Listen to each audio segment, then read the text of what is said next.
ये हमारा गवर्नर है जो इसकी रेस को कंट्रोल करता है।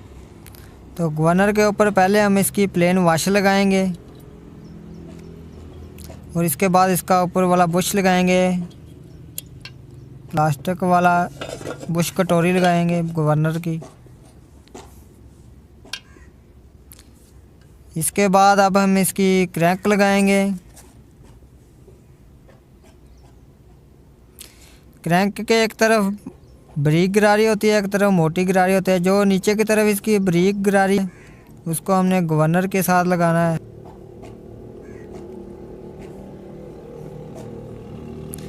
जब हमारी जो क्रैंक है मूव होगी तो इसके साथ हमारा जो गवर्नर है वो भी काम करेगा।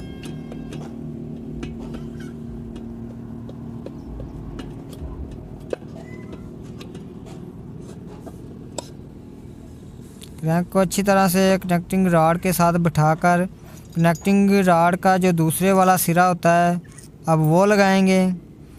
इसका जो नीचे वाला टक आप देख रहे हैं, इसकी जो चूंच बनी हुई है वो हमने नीचे की तरफ रखनी है और इसके बोल्ट लगाएंगे। 10 mm के स्पिनर की मदद से इसके बोल्ट हमने लगाने हैं।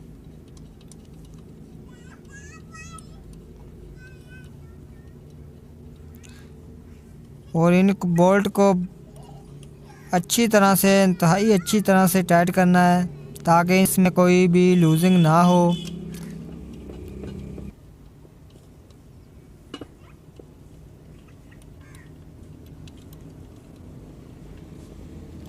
अगर इसमें लूजिंग रह जाएगी तो इससे हमारा जो कनेक्टिंग रॉड है वो भी ख़राब हो जाएगा और इसकी जो क्रैंक का है जिधर ये फिट होता है वहाँ से ये भी ख़राब हो जाएगी। इसलिए हमने इन बोल्ट को मुकम्मल अच्छी तरह से फुल टाइट करना है, जितना हो सके उतना टाइट कर देना है ताकि इसमें किसी भी किस्म की प्ले ना हो। हल्की सी प्ले रॉड में होती है वो तो उसकी अपनी जेन्युइन प्ले रहेगी। बाकी हमने बोल्ट जो है वो फुल टाइट करने हैं, इनमें कोई भी कमी बेशी नहीं रहने देनी। रॉड को अंदर की तरफ से हल्का हल्का सा ऑयल लगा लेंगे ताकि इसमें जरी वगैरह ना पड़े।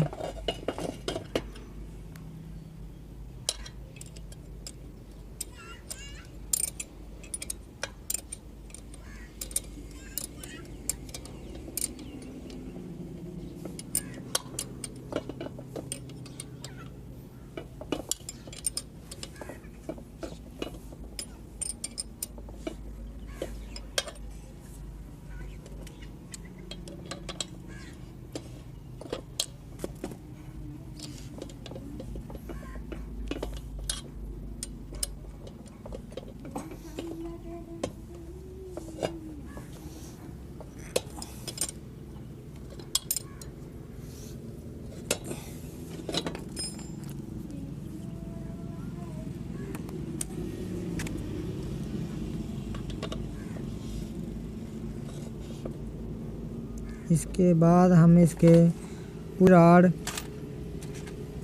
गेट ग्वाल लगाएंगे।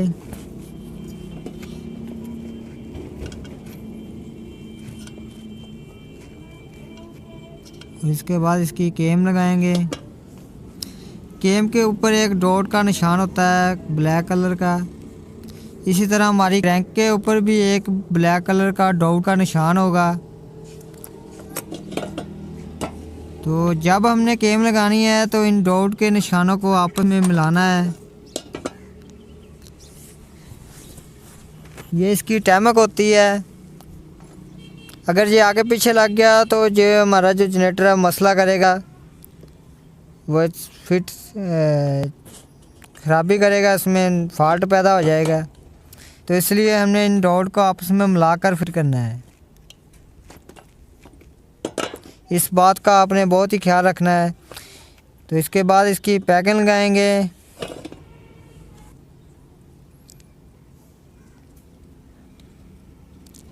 पैकिंग लगाने के बाद इसका दूसरा टापा ऊपर वाला केस लगाएंगे।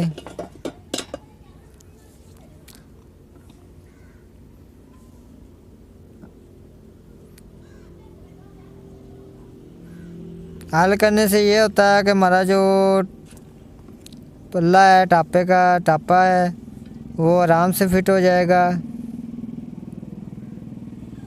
इसको फिट होने में कोई दिक्कत नहीं होगी, इसलिए अपनी जगह पर ऐसे बैठ जाएगा। इसके बाद इसके हम 12 mm के बोल्ट लगाएंगे। इसके 6 बोल्ट होते हैं।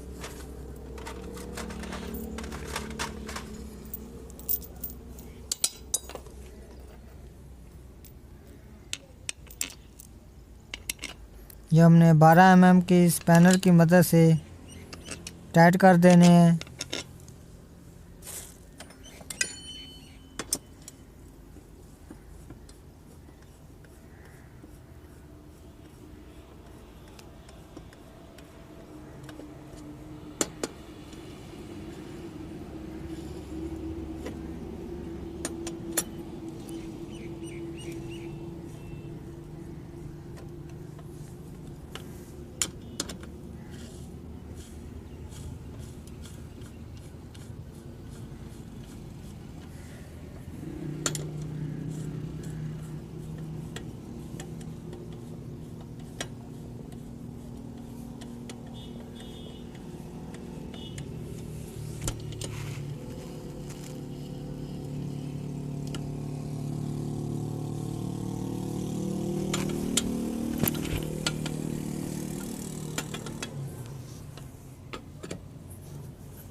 अब हमने इसको मज़ीद अच्छी तरह टाइट करना है 12 mm के गोटी राड मदद से।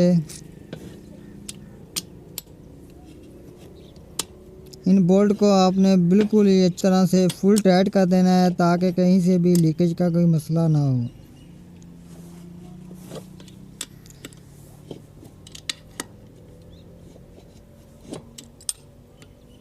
वो इसलिए क्योंकि ये जनरेटर का इंजन है, तो जब ये स्टार्ट होता है तो बहुत ही वाइब्रेशन करता है। वाइब्रेट की वजह से इसके जो बोल्ट होते हैं वो लूज़ भी हो जाते हैं अगर ढीले होंगे तो। इसलिए हमने इनको मुकम्मल अच्छी तरह से टाइट कर देना है ताकि वाइब्रेशन के दौरान इसमें कोई भी लूजिंग ना हो। तो ये हमारा इंजन है, मुकम्मल फिट हो गया है।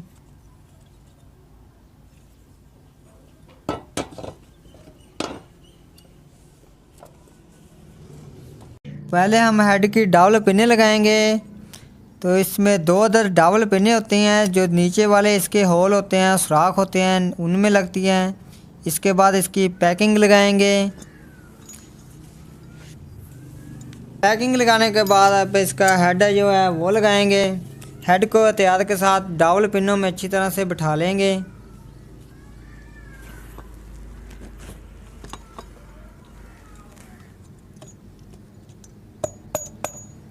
इसके बाद इसके बोल्ट लगाएंगे। इसके 4 अदद होते हैं 12 mm के। 2 बोल्ट हेड के बाहर की तरफ लगे होते हैं और 2 बोल्ट इसके जो हेड के अंदर की तरफ लगते हैं। तो हमने 12 mm के स्पैनर की मदद से इनको टाइट करना है।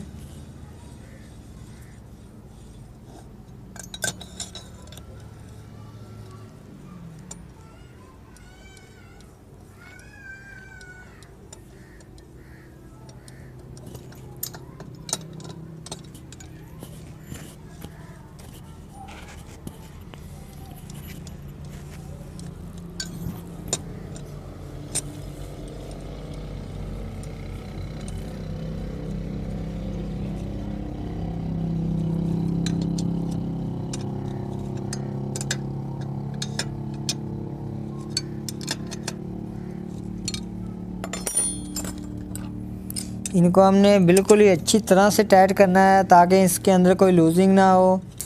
तो इसके हम इस 12 mm का गोटी राड का इस्तेमाल करेंगे।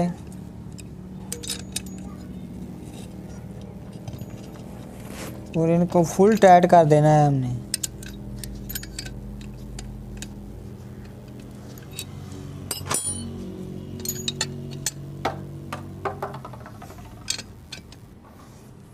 तो अब हम इसके पुश राड लगाएंगे, जिसे हम सिलाइयाँ भी कहते हैं, वाल सिलाइयाँ। पुश राड लगाने के बाद इसके ऊपर रोकर लगाएंगे।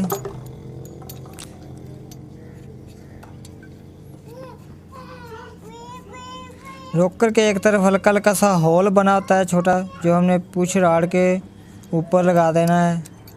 पुश राड को इन होल में बिठाने के बाद तो इसके बाद हम 10 mm और 14 mm की स्पिनर के साथ टैबलेट की एडजस्टमेंट करेंगे।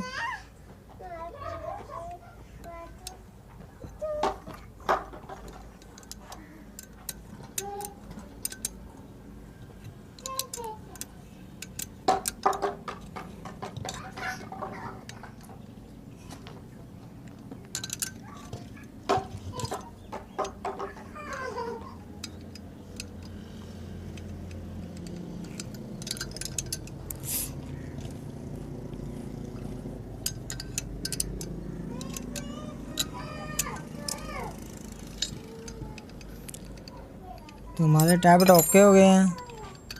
इसके बाद हम इसकी टैबलेट खोली लगाएंगे, इसके ऊपर पैकिंग लगाएंगे इसकी।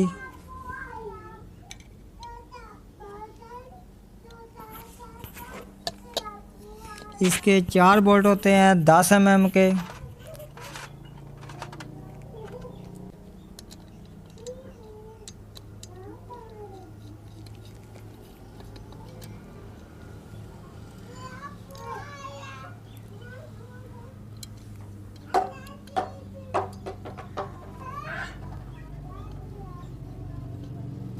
और 10 mm की स्पिनर की मदद से इनपुट को अच्छी तरह से टाइट कर देंगे।